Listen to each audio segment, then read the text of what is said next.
한 주 사이에 날씨가 좀 많이 추워졌습니다. 지난주 화요일, 수요일은 꽤 많이 추웠던 것 같아요. 전 개인적으로 추위를 많이 싫어합니다. 언젠가도 말씀드렸지만 만약 누군가 저에게 너는 더위에 말라 죽고 싶냐 아니면 추위에 얼어 죽고 싶냐 이렇게 묻는다면 저는 두말하지 않고 더위에 말라 죽는 쪽을 선택을 하도록 하겠습니다. 본격적인 겨울이 시작도 되지 않았는데 아직 벌써 저는 봄이 그립습니다. 지난주 최영기 목사님을 비롯해서 박창원 목사님 그리고 한 11명 정도의 목사님과 사모님들이 제주도를 방문을 하셨습니다. 그래서 공항에서 숙소까지 모셔다 드리고 또 나중에 숙소에서 공항까지 모셔다 드리는 그런 일을 했습니다. 같이 식사를 하면서 제가 그런 이야기를 드렸어요. 빨리 봄이 왔으면 좋겠어요. 그렇게 이야기를 드렸어요. 그랬더니 어떤 목사님이 저에게 이런 이야기를 하시더라고요. 우리가 인생의 봄을 맞이하려면 두 가지가 필요하다.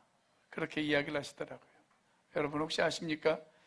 우리가 인생의 봄을 맞이하기 위해서 필요한 두 가지. 뭔지 아세요? 이분이 이렇게 이야기를 하세요. 하나는 주님을 바라봄, 또 하나는 이웃을 돌아봄. 그렇게 이야기하더라고요. 아주 멋진 표현 아닙니까? 오늘 제 설교의 모든 내용이 이 표현 안에 다 들어 있습니다. 우리 옆에 있는 분들에게 같이 한번 인사해 보도록 하겠습니다. 오른쪽에 있는 분이 주님을 바라봅시다 그러면 왼쪽에 있는 분은 이웃을 돌아봅시다 그렇게 인사하는 거예요. 자, 시작. 주님을 바라봅시다. 이웃을 돌아봅시다. 오늘 우리가 함께 읽은 히브리서 10장 23절부터 25절까지의 배경, 아니 히브리서 전체의 배경은 1세기에 존재했던 교회 가운데 아주 매서운 추위가 불어닥치던 그런 시절에 쓰여진 책입니다.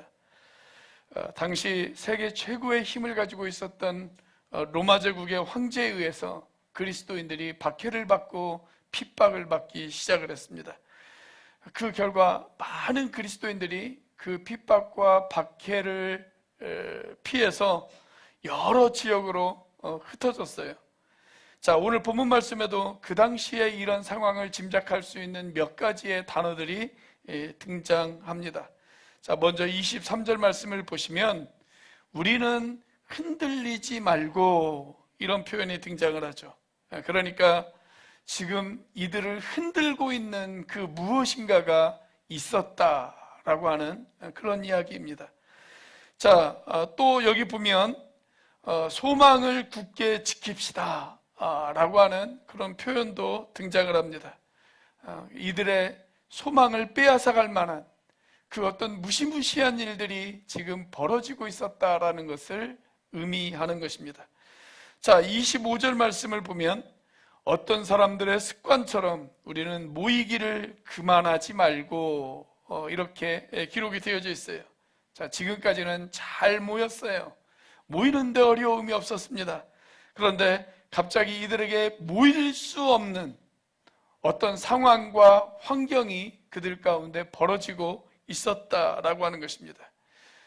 핍박을 피해서 그들이 목숨을 보존하기 위해 함께 예배하는 일, 그리고 함께 교제하는 일, 그것을 기피하기 시작한 것입니다. 1세기 그리스도인들은 핍박을 피해서 모이기를 기피했습니다. 그런데 오늘날 우리들은 그런 신앙의 핍박이 없죠. 1세기 교인들이 당했던 그런 신앙의 핍박은 이 시대에 없습니다. 이런 박해가 없음에도 불구하고 우리가 모이기를 기피한다면 그 이유가 과연 무엇일까요? 여러 가지 이유가 있겠지만 저는 두 가지의 이유가 있다라고 생각을 합니다. 하나는 세상적인 일로 너무 분주해요. 너무 분주해요.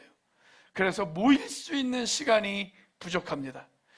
특히 연말이 되었다고 목장 모임을 포기하는 사람이 없게 되어지기를 주님의 이름으로 부탁드립니다. 뭐 연말이 되어서 바쁘다고 이 모임도 있고 저 모임도 있고 여기 가야 되고 저기 가야 돼서 목장 모임 못 가요. 이런 분이 안 계시기를 바랍니다. 우리의 모든 모임 가운데 목장 모임이 가장 우선순위의 모임이 되어지시기를 주님의 이름으로 부탁드립니다. 그런데 이렇게 바쁜 것도 문제지만 또 하나의 문제는 뭐냐면 사람들이 너무 지나친 개인주의 때문에 모이기를 회피한다라고 하는 것입니다. 오직 나만 알아요. 나의 유익, 나의 이익만 생각을 해요. 그래서 모이기를 싫어해요. 자, 이런 여러 가지 이유들로 인해서 서로가 서로를 돌아보는 성도의 진실한 교제가 우리 가운데 점점 멀어지고 있습니다. 자, 그러나 그러함에도 불구하고 성경은 여전히 성도의 진실한 교제가 우리의 삶 가운데에서 우리를 살리는 기적의 현장이 되어질 수 있다고 그렇게 이야기하고 있습니다. 자, 교제가 가져다주는 기적, 그 기적의 정체는 과연 무엇일까요? 첫 번째로 성도의 교제는 사랑의 기적을 낳습니다. 자, 우리는 흔히 교제 그러면 내 마음에 맞는 사람, 나하고 잘 통하는 사람, 내가 좋아하는 사람, 그 사람들을 만나서 그 사람들과 같이 시간을 보내는 것, 우리는 그것을 교제라고 그렇게 생각하기가 쉽습니다. 자, 그런데 성경은 우리에게 완전히 거꾸로 가르칩니다. 내가 좋아하는 사람이 아닐지라도 내가 진지한 교제를 시작하면 그 대상을 사랑할 수 있다라고 그렇게 우리에게 가르쳐주고 있습니다. 자, 다시 말해서 내가 사랑하고 좋아하기 때문에 그 사람과 교제를 나누는 것이 아니라 그 사람과 교제를 나누었기 때문에 그 사람을 사랑할 수 있고 좋아할 수 있다, 이런 이야기입니다.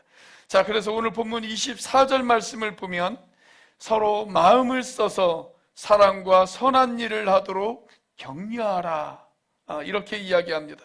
자, 여기 본문에 사용된 이 사랑이라고 하는 단어, 이 단어가 원문에 보면 아가페라고 하는 단어를 사용했어요. 여러분, 아가페라고 하는 단어는 무조건적인 사랑을 의미하는 것이죠. 나의 유익이 없다 할지라도, 나의 이익이 없다 할지라도 상대방의 유익을 위해서 그 사람을 사랑하는 것, 그것이 바로 아가페적인 사랑이라고 이야기할 수가 있습니다. 제가 얼마 전에 어느 목사님에게 아주 재미있는 그런 이야기를 들었어요. 꽤 오래전에, 지금부터 한 10년도 더 전에 일본에서 대규모 지진이 일어난 적이 한 번 있습니다.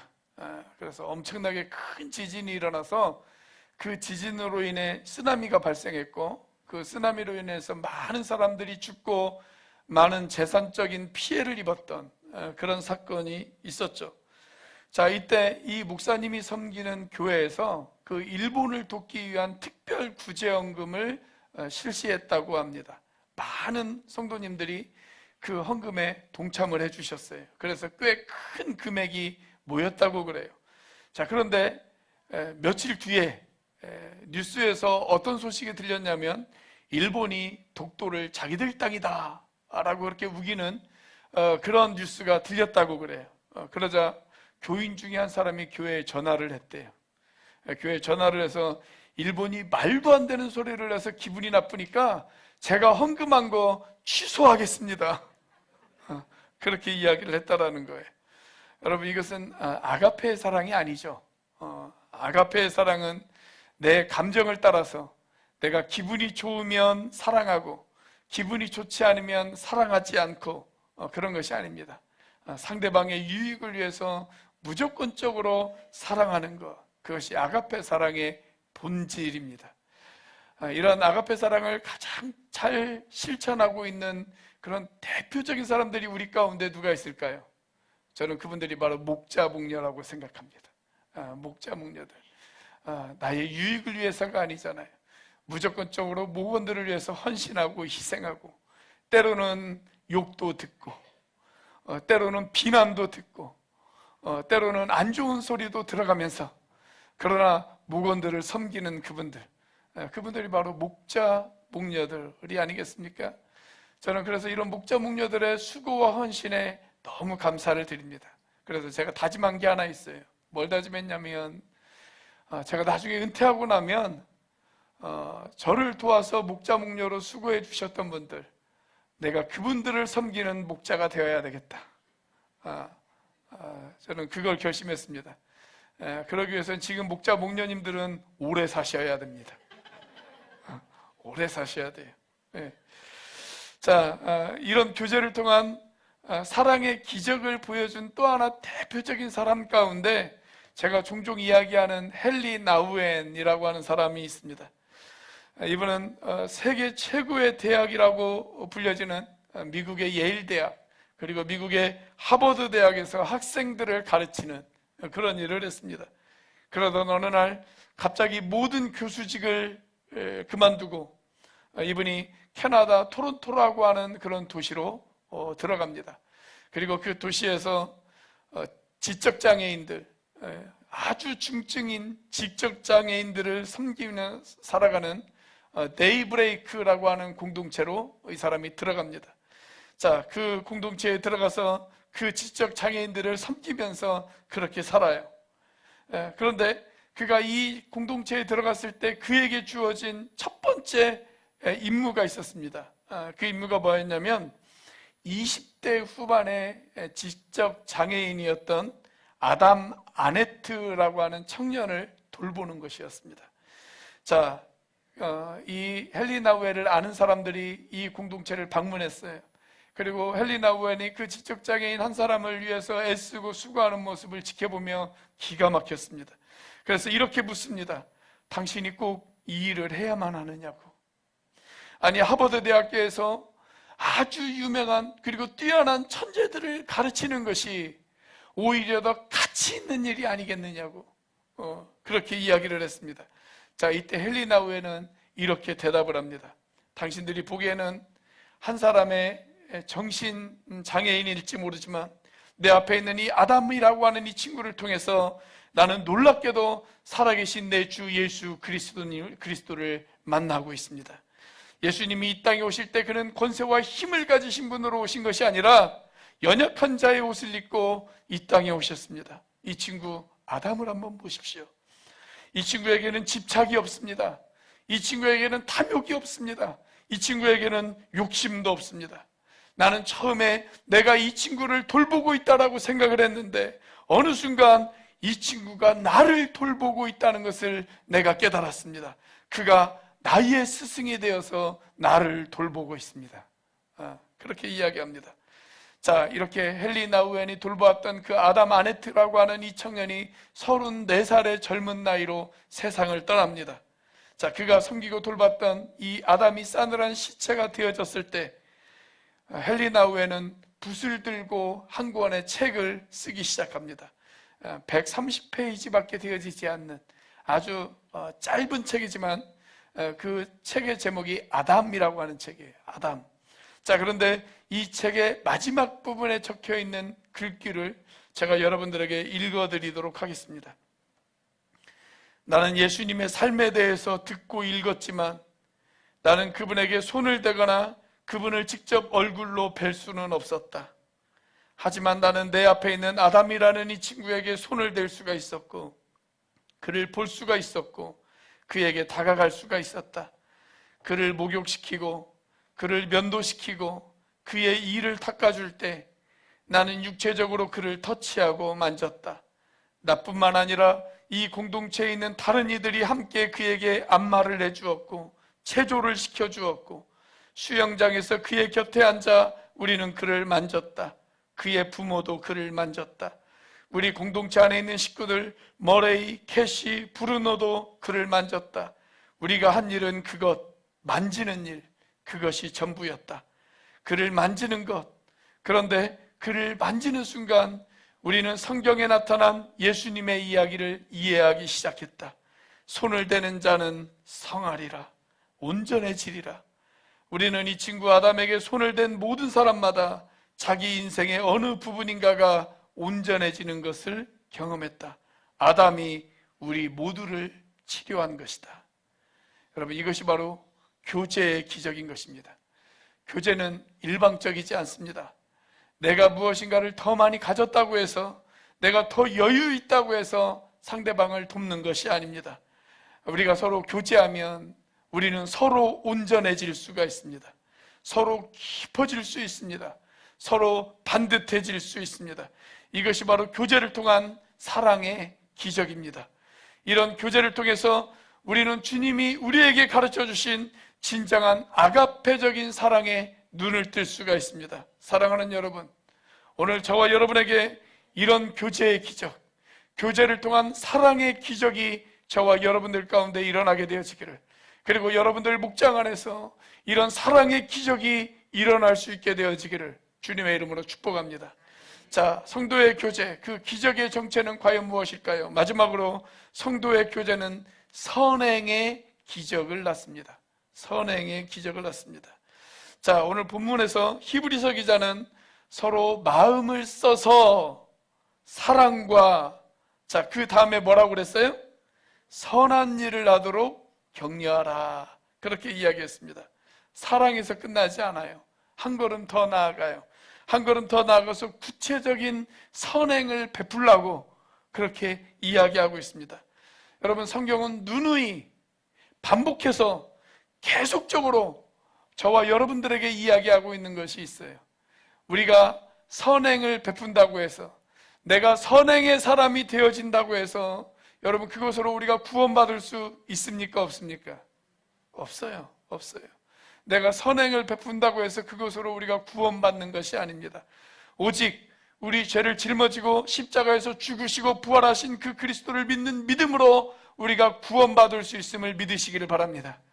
자, 그러나 내가 선행으로 구원받는 것이 아니지만, 그러나 성경은 계속해서 우리에게 강조하기를, 우리가 믿음으로 구원을 받았다면, 내가 믿음으로 구원을 받았다면 구원받은 사람은 이제 그 구원의 증거로 선행을 베풀어야 한다 라고 그렇게 이야기하고 있습니다. 그것이 구원받은 사람이 맺어야 하는 마땅한 삶의 열매다 라고 그렇게 우리에게 가르쳐주고 있습니다. 오늘 이 땅의 기독교가 세상 사람들에게 손가락질을 받는 가장 중요한 이유 뭘까요?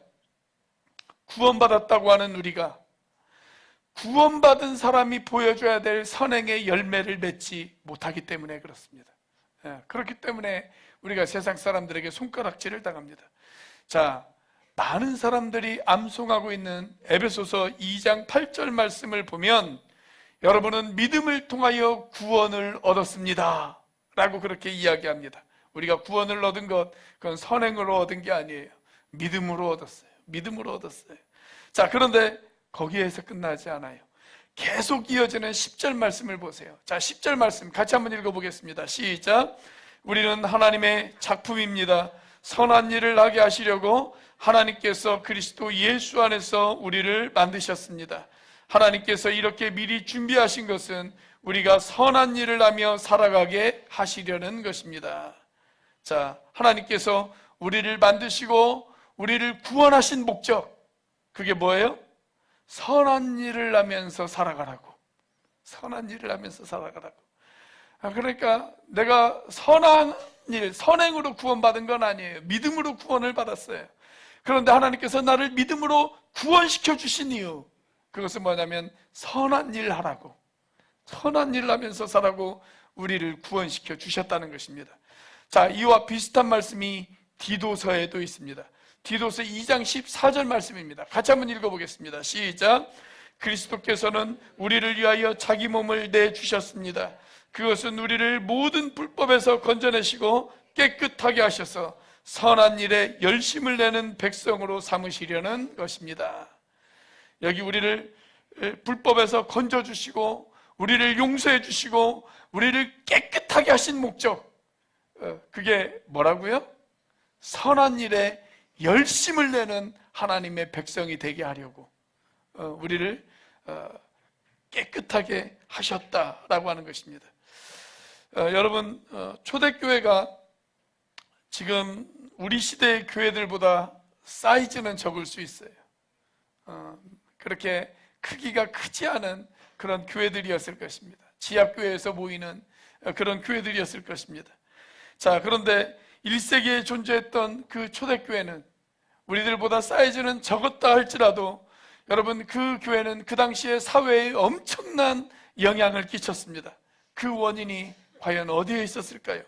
그것은 그들에게는 우리가 경험하지 못했던 교제가 있었기 때문에 그렇습니다. 우리가 경험하지 못했던 교제. 자, 그 교제의 모습이 사도행전에 잘 나타나 있습니다.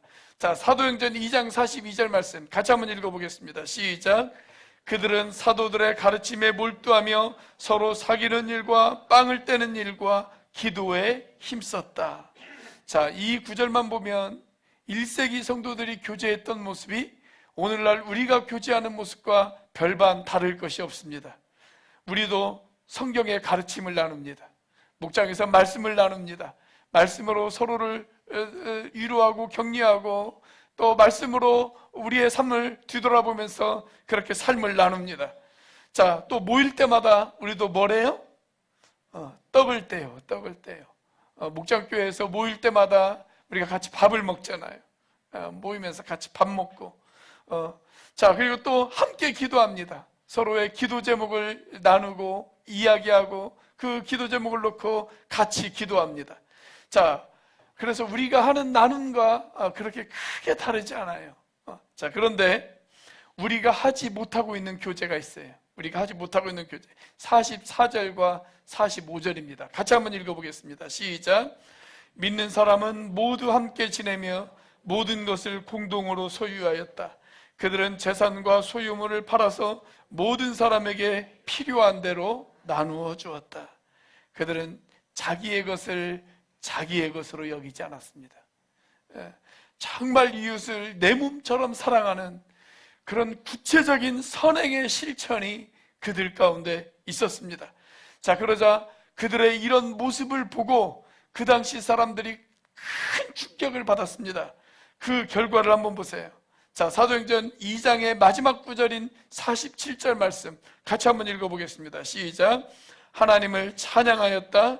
그래서 그들은 모든 사람에게서 호감을 샀다. 주님께서는 구원받는 사람을 날마다 더하여 주셨다. 초대교회 그리스도인들은 핍박을 받았어요. 그런데 여러분, 초대교회 그리스도인들이 핍박만 받은 것은 아니에요. 뭘 받았어요? 칭송을 받았어요.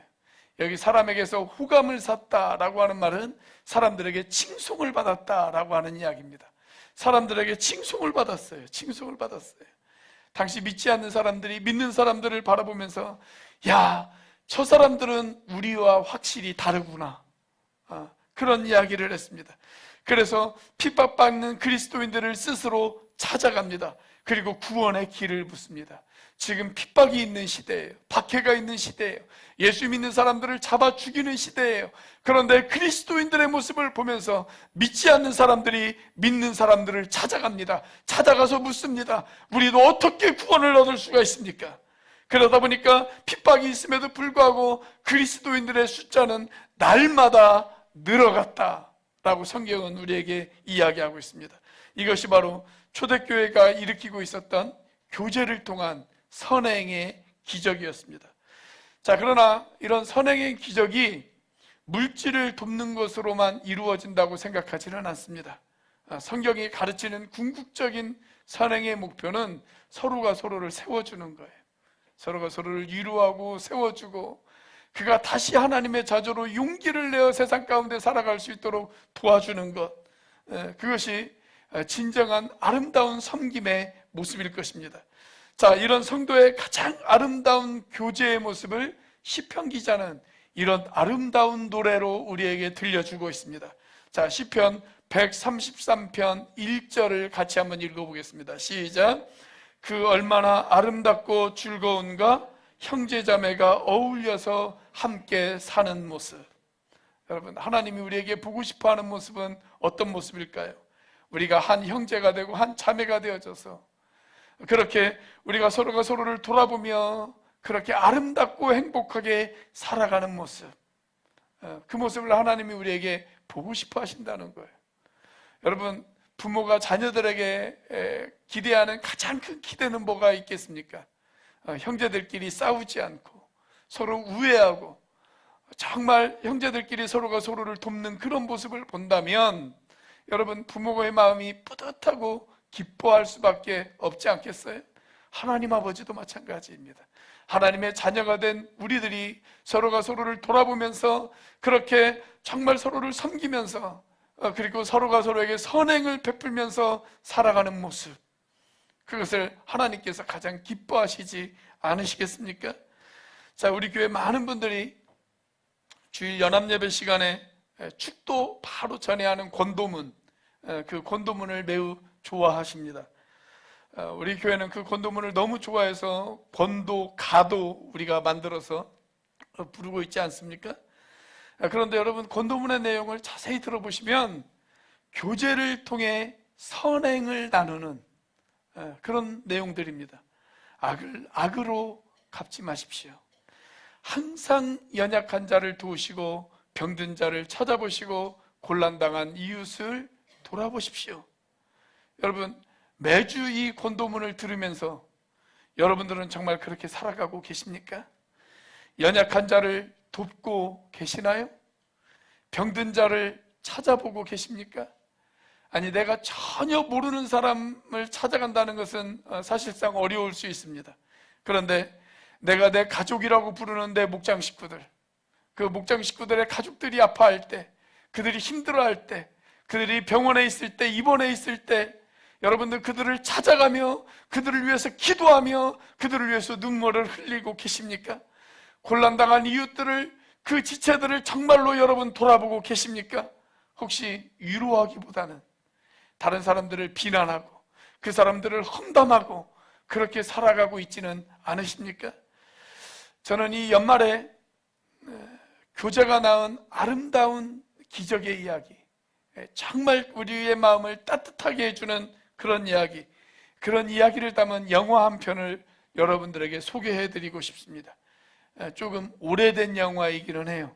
지금부터 한 10년도 더 된 그런 영화이기는 한데 실화를 배경으로 만든 그런 영화입니다. 영화 제목이 킹스 스피치라고 하는 그런 영화예요. 제가 이 영화를 처음 봤을 때 영화가 끝나갈 무렵 저도 모르게 제 눈에서 눈물이 흐르고 있더라고요. 그러면서 제가 이런 생각을 했습니다. 아, 영화를 통해서도 이런 은혜를 받을 수가 있구나. 제가 그런 생각을 했던 기억이 나요. 자, 이 영화의 주인공은 조지 6세라고 하는 영국 왕의 이야기입니다. 그는 원래 왕이 될 수 없는 둘째 아들이었습니다. 자, 그런데 자기 형이 외국 여자와 결혼하는 바람에 왕위를 물려받을 수 있는 왕세자의 자격이 박탈되어집니다. 자, 그래서 어쩔 수 없이 이 둘째 아들이 왕세자의 자리에 올라요. 제가 어쩔 수 없이라고 말씀을 드리는 이유는 그에게는 치명적인 약점이 있었기 때문에 그렇습니다. 무슨 약점이 있었냐면 말을 잘 못해요. 말을 심하게 더듬어요. 여러분, 나라에 크고 작은 여러 가지 문제들이 있을 때 연설을 해서 백성들을 설득해야 되는데 말더듬이 왕이 어떻게 그 일을 할 수가 있겠어요? 자, 이 사람이 아직 왕세자로 있을 때 신하들이 그때 마침 어떤 일이 있냐면 영국의 국제 박람회가 열립니다.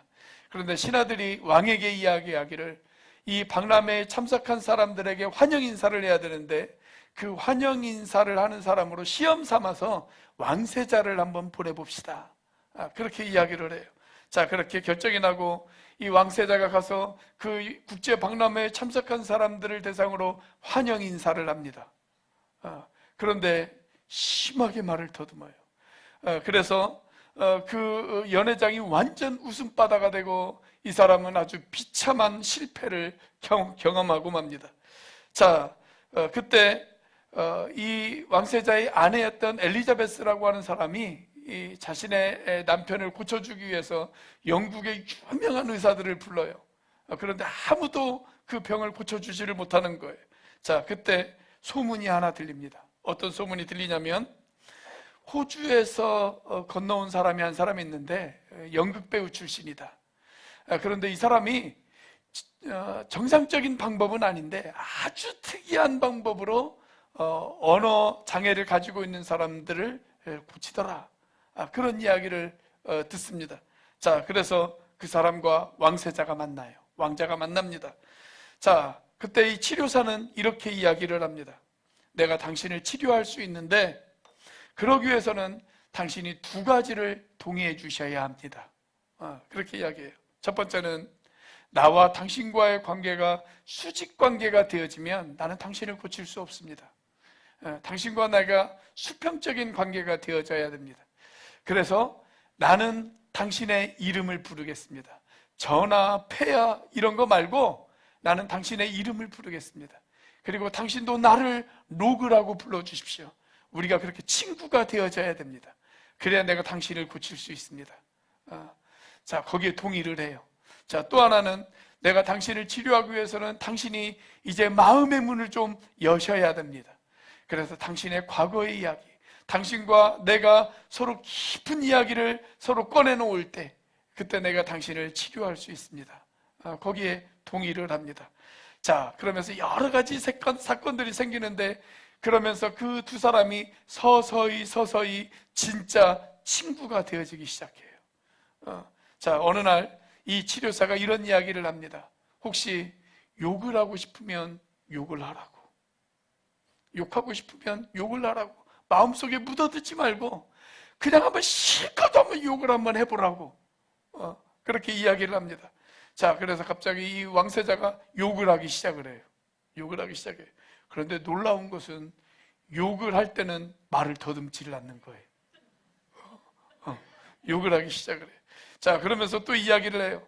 소리 지르고 싶으면 한번 소리를 질러보고, 춤을 추고 싶으면 춤을 추고, 노래를 부르고 싶으면 한번 노래를 불러보고, 바닥을 뒹굴어 보고 싶으면 한번 뒹굴어 보라고.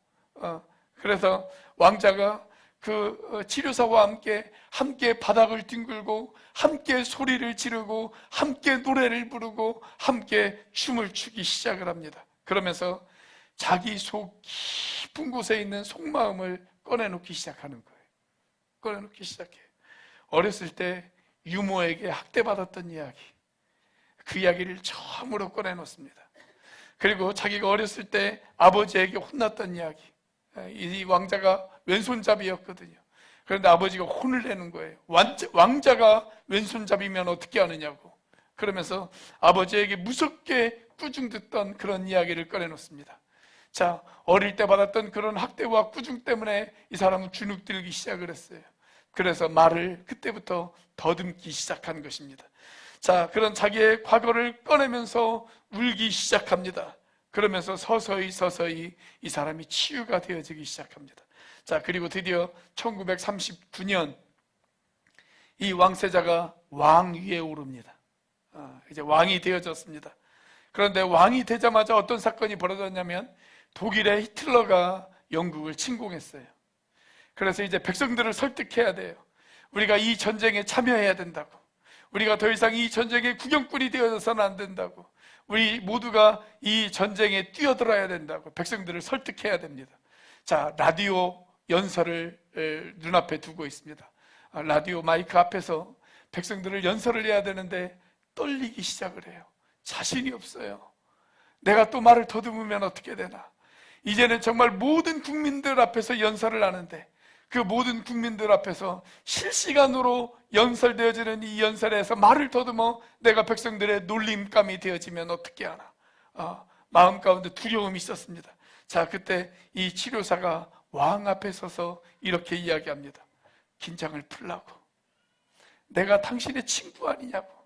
당신의 친구가 바로 여기 당신 앞에 있다고. 나를 보라고. 그리고 나에게 이야기하듯 그냥 그렇게 이야기하시라고. 그렇게 이야기합니다. 자, 성공적으로 연설을 끝냅니다. 그리고 영국 국민은 이 전쟁에 참전할 것을 결의하게 되어집니다. 저는 10대 시절에 매우 소심한 사람이었습니다. 그래서 그런지 학교에서 친하게 지냈던 친구들이 그렇게 많지 않았어요. 제가 예수님을 영접하고 난 뒤에 학교 친구들을 보니까 저와 완전히 가치관이 다르더라고요. 그래서 그들과 친해질 수가 없었습니다. 자, 근데 예수님이 저의 친구가 되어주셨습니다. 그런데 자세히 보니까 저만 예수님의 친구가 아니더라고요. 어느 날 보니까 제 주변에 예수님을 자신의 친구라고 고백하는 사람들이 한 사람씩 한 사람씩 생겨나기 시작을 했습니다. 여러분, 친구의 친구는 곧 나의 친구죠. 그렇죠? 베프의 베프는 나의 베프 아니겠습니까? 친구의 친구는 나의 친구예요. 자, 그렇게 제 인생 속에 아주 소중한 친구들이 생겨났습니다. 특별히 신학교에 입학하면서 나의 푸념을 들어주고 나와 같이 아픔을 느껴주고 나를 격려해주고 나를 위로해주고 그리고 나를 위해서 기도해주고 같이 눈물을 흘려줬던 친구들의 교제가 있었습니다. 이런 소중한 사람들과의 교제를 통해서 저는 새로운 인생의 비전을 꿈꿨습니다. 여러분, 이것이 바로 교제의 기적입니다. 교제의 기적입니다. 오늘 여러분에게도 이런 기적이 필요하지 않으십니까? 그런데 우리가 주일날 딱 하루 1시간 나와서 예배 출석하는 것으로만 끝낸다면 여러분, 이런 기적은 이루어질 수가 없습니다. 그래서 우리 교회는 주중에 모이는 목장교회 모임을 합니다. 이 모임에 들어가서 나의 진솔한 이야기를 나누고 나의 삶을 나누고 때로는 나의 좌절과 나의 실패를 나누고 나의 고통과 나의 아픔을 이야기하고, 그러나 내가 나의 고통과 나의 아픔을 이야기했다고 해서 그것 때문에 비난받거나 조롱받지 않고 오히려 사람들의 위로를 얻고 함께 울고 함께 웃고 함께 기도하고 함께 일어서는 곳, 여러분, 그것이 바로 목장교회입니다. 혹시 여러분 가운데 목장교회에 참석하는 것을 주저하시는 분이 계십니까? 목장교회에 참석하시는 것을 2순위로 밀어놓는 사람들이 계십니까? 그렇다면 이제는 목장교회 참석을 1순위로 올리시기를 바랍니다. 그리고 목장교회에 참석하시기를 바랍니다. 거기에서 나의 마음을 만져주시고 나의 치유자가 되어주시는 주님, 나의 구원자가 되어주시는 주님, 그리고 내 삶에 새로운 꿈을 주시는 주님, 그 주님을 만나는 놀라운 기적을 경험하시는 저와 여러분들이 되시기를 주의 이름으로 축복합니다. 기도하시겠습니다.